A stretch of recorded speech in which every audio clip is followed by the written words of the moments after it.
नमस्कार, special report देख रहे हैं आप। मैं हूं आपके साथ नेहा दुबे। मणिपुर हिंसा के पीछे आखिर कौन? दरअसल भारत का उत्तर पूर्वी राज्य मणिपुर बीते 4 महीने से हिंसा की आग में जल रहा है। 3 मई को ये शुरू हुआ था और 2 गुटों में हिंसा शुरू हुई थी। देखते ही देखते इतने विकराल रूप हो गया इसका कि न जाने कितने घर बेघर हो गए और कितने ही लोगों की जान चली गई। अभी भी वहां पर सब कुछ सामान्य नहीं है। केंद्र और राज्य सरकार की कोशिशें भी विफल साबित हो रही है। वहीं इस बीच राष्ट्रीय जांच एजेंसी एनआईए ने बड़ा खुलासा किया है। एनआईए ने बताया है कि सीमा पार म्यांमार और बांग्लादेश के आतंकवादी संगठन मणिपुर में जातीय हिंसा फैलाकर भारत के खिलाफ युद्ध छेड़ने की तैयारी में है।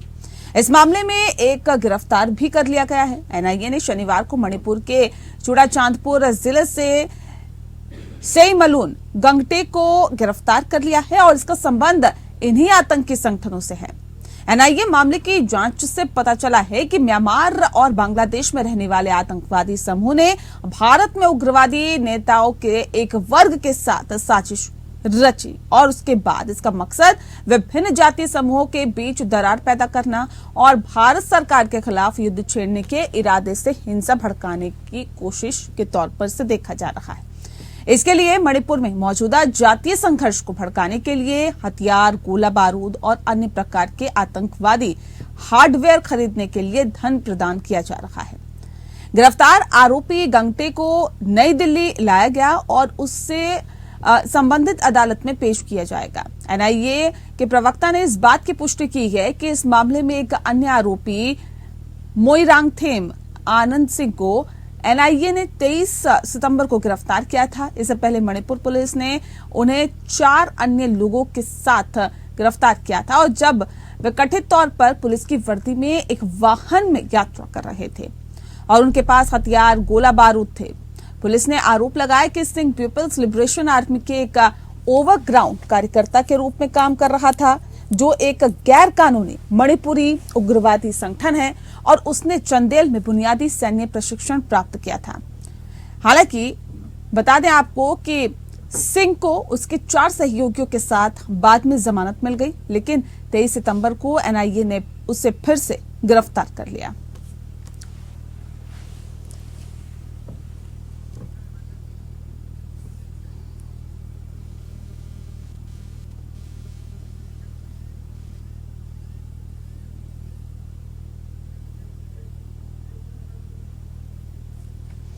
और चलिए इस विषय पे आज हम तफसील से चर्चा करेंगे। खास मेहमान हमारे साथ मौजूद हैं, उनसे आपका परिचय करा देते हैं। इस वक्त हमारे साथ संजीव श्रीवास्तव जी हैं, स्ट्रेटेजिक अफेयर एक्सपर्ट है। सर, बहुत स्वागत है आपका।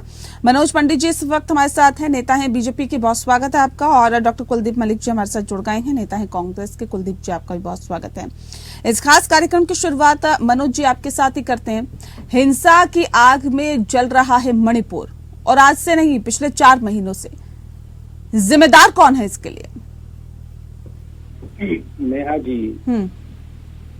सरकार जिम्मेदार है इसके लिए। और आप ये देखिए कि जो साजिश है, उन साजिशों, आपने अपने वक्तव्य में भी बताया कि चीजें क्या हो रही है, वहाँ क्या चल रहा है वहां पर। ऐसी परिस्थितियों को कंट्रोल में लाने के लिए समय लगता और समय सरकार कोई भी कोर कसर छोड़ नहीं रही है। हर चीज के लिए सरकार लगी है। आप देखिए, सीबीआई जांच कर रही है। सीबीआई जो भी कदम उठा सकती है उठाने की कोशिश कर रहे हैं हम लोग, और बिल्कुल स्थिति नियंत्रण में है। कभी कभी छुटपुट घटनाएं हो जाती हैं, सर, हमें तो दिखाई नहीं दे रही कि नियंत्रण में। आप कह रहे सरकार इसके लिए जिम्मेदार है। ये स्थिति बहुत ज्यादा विकराल है और उसको नियंत्रण में लाने की कोशिश की जा रही है। फिर दूसरी तरफ आप कह रहे नियंत्रण में स्थिति है, तीसरी तरफ आप ये कह रहे। अब आपका सवाल कि जिम्मेदार कौन है? जिम्मेदार तो वो है जो सरकार में बैठा है। अब सरकार में तो हम बैठे हैं। हाँ। तो हम ये कैसे कह दें कि भाई ठीक है, पर लेकिन परिस्थिति कोई भी है, कुछ भी परिस्थिति है, जिम्मेदारी सरकार की बनती है कि हमें लॉ एंड ऑर्डर को कंट्रोल में लाना चाहिए और करना चाहिए। तो हम उसी परिस्थिति में लगे हैं, चाहे वो सीबीआई लगाई हो, चाहे रैपिड एक्शन फोर्स लगाई हो, चाहे और भी किसी भी डिपार्टमेंट की आवश्यकता है। 4 महीने से अगर मणिपुर हिंसा की आग में जल रहा है, सरकार इसके लिए जिम्मेदार है और सरकार वो तमाम कदम जो उठा रही है वो नाकाफी है। तो यानी कि ये जनता ऐसा समझे नहीं कि है, हमने इस सरकार को चुन के गलती कर दी, ये समझा जाए। अरे आप नेहा जी, ये जो वहां पर जो मुद्दे हैं, जो चीजें हैं, ये ऐसे नहीं है आज के मुद्दे हैं नेहा जी, ये बहुत पुराने मुद्दे हैं, बहुत पुरानी चीजें हैं। बहुत अब सिर्फ सरहद पार से इसको सपोर्ट मिल रही है और उस सपोर्ट के हिसाब से चीजें और खराब हो रही हैं। पर लेकिन सरकार फिर भी वहां लगी है और सरकार के आला अधिकारी वहां काम कर रहे हैं। इस स्थिति को नियंत्रण कर लिया गया है, पूरी स्थिति नियंत्रण में। पर इस 2 छात्रों की जो हत्या हुई है, इस हत्या के बाद फिर एक माहौल खराब करने की कोशिश की गई। उस स्थिति को भी कंट्रोल में किया जा रहा है। बांग्लादेश और म्यांमार और बांग्लादेश की अहम भूमिका नजर आ रही है और ये कहा जा रहा है कि वहां रहने वाले आतंकवादी समूह ने भारत में उग्रवादी नेताओं के एक वर्ग के साथ साजिश की है। तो ये जब चीजें हो रही है, ये किसका फेलियर है, ये बताइए कि अगर बाहर के जो देश है उसके आतंकवादी संगठन, अगर आपके उसमें अरेस्टिंग हो रही है, कार्रवाई चल रही है, चीजें चल रही है, ऐसा नहीं है कि वो वाला पार्ट हम लोगों ने छोड़ा है, उस पार्ट पे भी काम कर रहे हैं। उस पार्ट पे भी कई लोगों की अरेस्टिंग हुई है, इन्वेस्टिगेशन चल रहा है, चीजें चल रही है और वो स्थिति भी बहुत जल्दी से नियंत्रण में आ जाएगी। पता चल जाएगा कहां पर क्या हो रहा है, कहां से सपोर्ट मिल रही है और हम उसको कैसे रोक सकते हैं, उसके लिए भी एक ब्लूप्रिंट तैयार कर लिया गया है। ठीक है।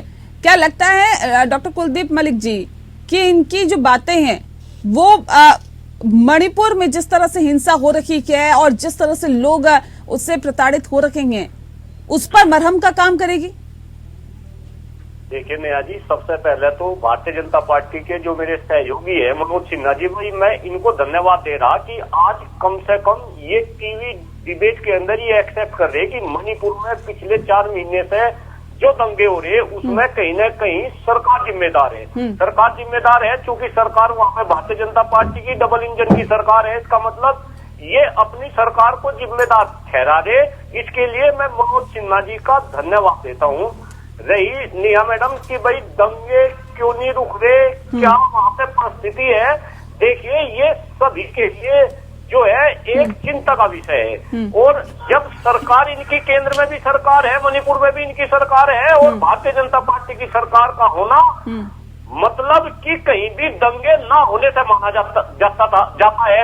लेकिन भाई अब तो ये दंगे रुक ही नहीं रहे, तो कहीं ना कहीं ये सरकार का फेल्योर है। सरकार को चिंतन करना पड़ेगा, सरकार को जो है सोचना पड़ेगा कि भाई कहाँ फेल्योर सरकार का है। रही बात भाई हम विपक्ष के लोग जिस तरीके का सहयोग चाहिए सरकार के साथ है, लेकिन सरकार कुछ भी करे ये दंगे रुके। और दंगे की सिचुएशन इस तरीके से हो रही कि अभी भी 2-3 दिन पहले रिपोर्ट आई थी कि इन्हीं के मुख्यमंत्री है और इन्हीं के मुख्यमंत्री के घर तक जो है उपद्रवी पहुंच गए। कैसे काम चलेगा? तो छात्रों की अभी हत्या हुई, स्कूल कॉलेज बंद है, तो बहुत ही सोचनीय है।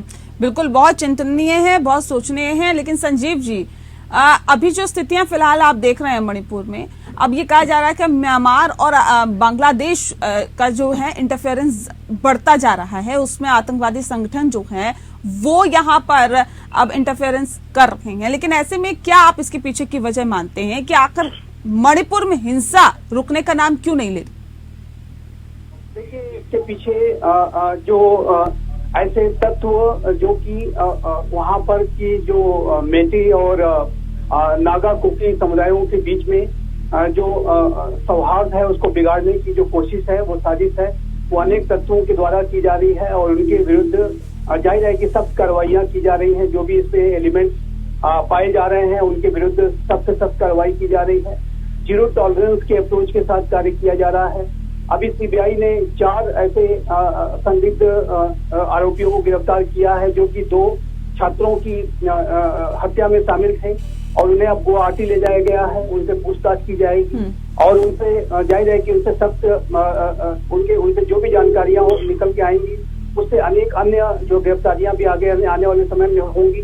और जो वहाँ पर जो कुकी समुदाय के द्वारा जो कल एक प्रदर्शन वगैरह की योजना बनाई गई है उसको लेकर के भी काफी सतर्कता बरती जा रही है कि कहीं कोई उपद्रव न बदले। और जाहिर है कि हमारे सुरक्षा बल पूरी जो सिचुएशन है उसके ऊपर बहुत ही क्लोज और स्ट्रिक्ट जो कठोर से कठोर जो है ऐसे उपद्रवियों के खिलाफ कार्रवाई करेंगे, इसमें कोई दो राय नहीं है। लेकिन नेहा जी, एक बात और बहुत स्पष्ट है कि जैसा कि NIA की तरफ से इस बात का खुलासा किया गया है कि इस पूरी जो मणिपुर की हिंसा की साजिश जो 3 मई के बाद से आरंभ हुई है, उसमें विदेशी जो तत्व हैं उनका भी हाथ है। और ये जो म्यांमार और बांग्लादेश के अनेक ऐसे भारत विरोधी आतंकी तत्व हो सकते हैं जो कि भारत के अंदर सांप्रदायिक सौहार्द को बिगाड़ने की कोशिश और जो विभिन्न समुदाय हैं उनके बीच में सौहार्द को बिगाड़ने की कोशिश करके वो भारत को अस्थिर करने की कोशिशें कर सकते हैं। और ये इस तरीके की जो बाहरी साजिश है उसके ऊपर भी भारत सरकार बहुत ही कठोर तरीके से इसके ऊपर नजर रख रही है। और जाहिर है कि जो भी ऐसे साजिश का के बारे में बिल्कुल वो मदद की भी जा रही है सर, क्योंकि लगातार हम देख रहे हैं कि गोला बारूद, हथियार, तमाम चीजें इनको उपलब्ध कराई जा रही है। तो आखिर इतने वक्त से इनके पास ये सामान कहाँ से आ रहा है, ये एक बड़ा सवाल हो जाता है। इस पर आगे हम चर्चा करेंगे, एक छोटा सा ब्रेक। मनोज जी, सरकार का फेलियर है, इस बात को तो खैर आपने एक्सेप्ट कर लिया है कि इस पे सवाल सरकार के ऊपर ही खड़े हो रहे हैं। आर्थिक डिबेट करना चाहता था। अगर मैं ये बात कहता कि नहीं ये ऐसा है वैसा है, तो हमारे मित्र जो है वो पूरा चैनल को सिर पे उठा लेते। इसलिए उनको समझाने के लिए ठीक है, जो आप कहना चाहते हो हम ही मतलब बता आप रहे नहीं मानते हैं, बस समझाने के लिए आपने एक बात लेकिन आप मेरी बात सुनिए, स्थिति क्या है कि 4 महीने बेशक हो गए, पर 4 महीने में परिस्थिति जो है बिल्कुल कंट्रोल में आई है। और उस कंट्रोल अभी भी हथियार, गोला बारूद और अन्य जो हार्डवेयर है, आतंकी हार्डवेयर, ये कहाँ से उपलब्ध हो रहे हैं उन्हें? ये पैसा कहाँ से मिल रहा है उन्हें? इसकी सूचना आप लोगों के पास क्यों नहीं है?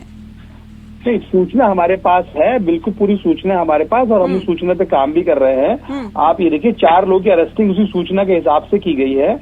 और मैं बता दूं आपको नेहा जी कि सरकार पूरी कोशिश कर रही है कि एक भी व्यक्ति, अगर सरकार का कोई भी व्यक्ति अगर वहां डैमेज होता है, नुकसान होता है, तो हम लोग उसको मानते हैं कि ये नहीं होना चाहिए। जिसमें जो भी केंद्र सरकार की जितनी ताकत है वो हम वहाँ लगाने की कोशिश में है और कोशिश कर रहे हैं। सर, उतनी ताकत नहीं लगाई जा रही ना जितनी राजस्थान में, मध्य प्रदेश में लगाई जा रही है। उतनी ताकत कहाँ लगाई जा रही है हालात को कंट्रोल करने के लिए? क्या वजह इसके पीछे ये है कि लोकसभा की सीटें वहाँ पर बहुत कम है, जिससे आपको फर्क ही नहीं पड़ता? उसको आप चुनाव से लेके ना जोड़े, चुनाव से लेके जोड़े, बताइए ना। जनता इतनी आक्रोशित है कि भारतीय जनता पार्टी के ऑफिस में तोड़फोड़ की, जनता इतनी आक्रोशित है कि भारतीय जनता पार्टी के नेताओं के आवास में तोड़फोड़ कर रही है। अब जब आप कह रहे कि गलती हमारी है, हमारी सरकार है, हम कंट्रोल नहीं कर पा रहे, तो कौन करेगा? फिर ऐसी सरकार को क्यों रखे जनता? आप लोगों को नहीं लगता है कि मुझे बताइए क्या विकल्प है? आप मुझे ऑप्शन बता दीजिए, ये ऑप्शन है उसके, बताइए क्या ऑप्शन है उसके लिए। नहीं, ऑप्शन आप मुझसे क्या पूछ रहे हैं? जब आपके पास ये ऑप्शन नहीं है, आप सत्ता पर बैठे हैं, आप कर रहे हैं, हमें लगता है कि इससे बहस नहीं हो सकता। आप ये सारी स्थिति कंट्रोल में, इतनी फोर्स चीजें वहाँ पर लगा दी गई, अधिकारी बदल दी गए, मतलब आप लोगों ने हाथ खड़े कर लिया। इसके अलावा हमारे पास कोई विकल्प नहीं है, हम कुछ नहीं कर सकते, ये माने? नहीं कर रहे हो, ऐसा थोड़ी कर रहे हैं। पर लेकिन आप तो हमसे ही पूछ रहे हैं कि ऑप्शन क्या है? सत्ता पे सर आप बैठे हैं, आपके पास होना चाहिए option A, B, C, D, सब आपके पास तैयार होना चाहिए। ये तमाम प्लान तैयार होने चाहिए, आप हमसे ही पूछ रहे हैं। प्लान, आप सारे प्लान तैयार नहीं है जी, वहाँ पे सारा काम वहाँ हो रहा है। जो अधिकारी, वैसे तो उन अधिकारी को बदल दी गया, रैपिड एक्शन फोर्स वहाँ पर है, सेंट्रल केंद्र की सुरक्षा एजेंसी वहाँ पर लगाई गई है, और इतनी ज्यादा सुरक्षा लगा दी गई है, चप्पे चप्पे पे सुरक्षा है वहाँ पे। ठीक, संजीव जी, ये 2 गुटों के बीच ये झड़प हुई थी, और वो झड़प बढ़ते इतनी बढ़ गई कि वो खूनी संघर्ष में तब्दील हो गई। 1-2 ने कई लोगों की जान चले गए, 1-2 ने कई लोग घायल हो गए, घर फूंक दिए गए लोगों के। क्या वजह इसके पीछे आप मानते? इतनी ज्यादा ये कैसे बढ़ गई? और क्या ये अभी तक जो खिंच रही है, ये बिना इसके कि इन्हें मदद ना मिल रही हो, संभव है क्या? देखिए नेहा जी, एक बात मैं यहाँ पे कहना चाहता हूँ कि ये जो मणिपुर की जो हिंसा है, ये आजकल की बात नहीं है। ये एक जो 2 समुदायों के बीच में एक आइडेंटिटी बेस्ड जो पॉलिटिक्स होती है, उसका परिणाम है कि आज इस तरीके की हिंसा है। इसका अपना एक लंबा इतिहास रहा है। जो कुकी नागाओं के बीच की भी हिंसा बहुत पहले हुई है, और अब मैटी और कुकी के बीच में ये हिंसा चल रही है। और आप जानते हैं कि अनेक 4 महीने पहले ही शुरू हुई थी, लेकिन ये इतनी ज्यादा क्यों बढ़ गई? मेरा सवाल ये, होती रहती है, इससे पहले हुई है, ये अलग चीज है, लेकिन अगर 4 महीने पहले ये शुरू हुई, ये 2 गुटों के बीच की चीज थी, और उसके बाद ये इतनी ज्यादा बढ़ गई कि पूरे प्रदेश में इतनी ज्यादा बढ़ गई कि इतने लोगों की जान चले गई, इतने लोग घायल हो गए। ये तो लगता नहीं है कि इसको वक्त रहते ही अगर कंट्रोल कर लिया जाता, छोटी ही बीमारी में अगर आप दवाई खा लेंगे तो जल्दी आप ठीक हो जाते हैं, लेकिन जब इंतजार करते हैं कि बड़ी हो जाए तो फिर तो दिक्कत होगी ना सर। नेहा जी देखिए, एक बात मैं यहाँ पे स्पष्ट कर देना चाहता हूँ कि कोई ऐसा नहीं है कि कार्रवाइयां नहीं की गई। इस पूरे विषय को लेकर के 3 मई से जब से ये हिंसा शुरू हुई है तभी से कार्रवाई जारी है, लेकिन जो ये साजिश है बहुत गहरी है, और ये जो और विदेशों से इसको मदद मिल रही है। आप जानते हैं कि म्यांमार से अनेक ऐसे उपद्रवी तत्व हैं, आतंकी तत्व हैं जो कि भारत की सीमा को क्रॉस करके आए हैं, और आप जानते हैं कि वहां पर फेंसिंग का जो कार्य है, बाढ़ लगाने का जो कार्य है, वो तेज गति से किया जा रहा है। और इसमें चाइना की भी एक साजिश है। आपको मैं यहाँ पे ये बताना चाहता हूँ, आपके दर्शकों को ये बताना चाहूंगा कि अनेक मणिपुर के ये जो फाइटिंग करने वाले ये जो समुदाय है, ये जो उपद्रवी तत्व हैं, इनके पास से अनेक ऐसे वीडियोस बरामद किए गए हैं जिसमें कि एंटी इंडिया प्रोपेगेंडा है। और वो जो सोशल मीडिया वीबो, जो चाइना की जो सोशल मीडिया वीबो है, उसमें उन्होंने भारत विरोधी प्रोपेगेंडा को म्यांमार में बेस्ड जो मिलिटेंट्स हैं उनको सर्कुलेट किया, और वो जो मिलिटेंट्स हैं ये सारे वीडियोस को भारत के मणिपुर में इसको भेज रहे हैं और सांप्रदायिक सौहार्द को बिगाड़ने की कोशिश कर रहे हैं। तो ये साजिश बहुत गहरी है नेहा जी। बिल्कुल साजिश गहरी है सर, लेकिन लोग मारे जा चुके हैं, होने बहुत सारे लोग घायल हैं, इसलिए कि विदेशों से अगर फंडिंग आ रही है तो ये विदेशों से फंडिंग कैसे पहुंच रही है भारत तक, उसके तार क्यों नहीं काटे जाते, ये भी एक बड़ा सवाल है। यहाँ कुलदीप जी देखिए, ये कोई पहला मामला नहीं है सर, आपकी भी सरकार थी और ये तो बरसों से चला हुआ आ रहा है। अब आपको लगता है कि मौजूदा सरकार का फेलियर है, अब आपको लगता है जी ये तो संभाल नहीं पा रहे। जब आपकी सरकार थी तब नहीं था क्या? ये तब भी था। देखिए मैडम, बिल्कुल आपकी बात सही है। ऐसा नहीं कि जब पहले हमारी सरकार थी, कांग्रेस की सरकार थी, कांग्रेस की सरकार में दंगे नहीं हुए, कांग्रेस की सरकार में भी दंगे हुए। डॉक्टर कुलदीप मलिक इस बात को जो है बिल्कुल गंभीरता से जो है एक्सेप्ट करते हैं। लेकिन यहाँ पे मैं 2 बात कहना चाह रहा। एक बात तो ये कि आज भारतीय जनता पार्टी की सरकार और भारतीय जनता पार्टी के लोग इस तरीके से बौखला गए मणिपुर दंगे को, चूंकि कंट्रोल नहीं हो रहा, कि न्यूज एंकर से ही पूछने लगे कि भाई आप बता दो इसका क्या सोल्यूशन है। अपने आप में बहुत ही दुर्भाग्यपूर्ण। दूसरी बात, भाई ये भारतीय जनता पार्टी वाले तो ये कह रहे हैं कि मोदी जी का डंका पूरे विश्व में बज रहा। अगर मोदी जी का डंका पूरे विश्व में बज रहा तो म्यांमार और बांग्लादेश तो छोटे छोटे देश हैं, और इसमें भी मैडम हमें ये ध्यान रखना चाहिए कि बांग्लादेश तो वो देश है कि जिसका जो अस्तित्व है वो हम उसको अस्तित्व में लेकर आए। आज म्यांमार और बांग्लादेश की इतनी हिम्मत कि वो मणिपुर के दंगों में दखलंदाजी कर रहा, और टीवी चैनल के ऊपर हम इस बात पर बहस कर रहे हैं कि भाई म्यांमार और बांग्लादेश से जो है दंगों को बढ़ावा दिया जा रहा है, और भारतीय जनता पार्टी के मेरे सहयोगी भी इस बात को एक्सेप्ट कर रहे। तो आज ये एक्सेप्ट करो, या तो मोदी जी का डंका विश्व में नहीं बज रहा और आप कह रहे विश्व में बज रहा। मनोज जी जल्दी से 10 सेकंड है बस आपके पास, 10 सेकंड। नेहा जी आप ये बताइए, जब कांग्रेस की सरकार थी तब वो खुले सारे काम करते थे, वहां पे स्मगलिंग और सारी चीजें हुआ करती थी। जब से हम लोगों ने नहीं आप सुनिए, आप मैं बोला नहीं संजीव भाई, आप समझिए कि मैं नहीं चाहता आपका बीपी बढ़ जाए। आप ये देखिए कि स्थिति क्या है। जब से हम लोगों ने रोकना चालू किया है और वहां पर तार फेंसिंग जो सीमाएं हैं जहां पर कंट्रोल स्टार्ट किया, उसके बाद विरोध चालू हुआ, क्योंकि उन लोगों की दुकानदारी जो चल रही थी वो बंद हो गई। तो कहीं ना कहीं उसका विरोध वहां से उन्होंने स्टार्ट किया। और रही बात ये कि ये जो बीमारी है, इस बीमारी में सबसे बड़ा हाथ ही कांग्रेस का है। अगर ये चीज पहले निपट गई होती तो आज ये पुनरावृत्ति नहीं होती। चलिए अब तो आपकी सरकार है, निपटा दीजिए सर। उम्मीद तो आपसे भी की जा रही है, कर दीजिए इस समस्या का समाधान। बहरहाल नहीं, उम्मीद है सर, उम्मीद पे दुनिया कायम है, और उम्मीद हम ये भी कर रहे हैं कि ये जो दंगे हो रहे हैं, ये जो हिंसा हो रही है, ये भी कहीं ना कहीं शांत हो जाएगी। मणिपुर एक बार फिर से शांति की तरफ वापस लौटेगा, क्योंकि होना तो चाहिए। 4 महीने हो गए, एक लंबा वक्त हो गया सर। अब कब तक ये भी एक बड़ा सवाल है। बहुत शुक्रिया आप सभी का हमारे साथ इस खास चर्चा में शामिल होने के लिए। खास पेशकश में इतना ही। नमस्कार।